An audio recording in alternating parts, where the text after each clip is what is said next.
Jane Scudder. You come in here with your heart bleeding all over the floor about slum kids and injustice. And you make up these wild stories and you've got some soft-hearted old ladies listening to you. Well, I'm not. I'm getting real sick of you. What's the matter with you people? This kid is guilty. He's got to burn. We're letting him slip through our fingers. Oh, nice. I like the intensity. Okay, so one thing I'm going to disclaim up front, you're British, I'm not. So I have far fewer grounds to comment on the accent that you've used for this read. The only thing I'll say is that this sounds to be a very strong Cockney accent, which some projects this is going to be right up the alley for.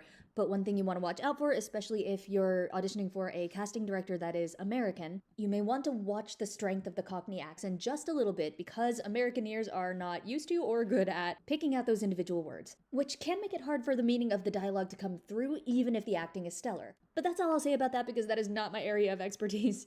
Moving on from that, I think one thing that can really make your scene stand out is to make strong choices about who you're talking to and where you are. So there are multiple points in this specific scene where you're addressing the person who is annoying you, this kid, but also times where you're addressing other people around you, the people who are kind of scattered around and who may or may not be listening to this person. I think it's really important to make a distinction vocally when you're talking to one person versus addressing a larger group.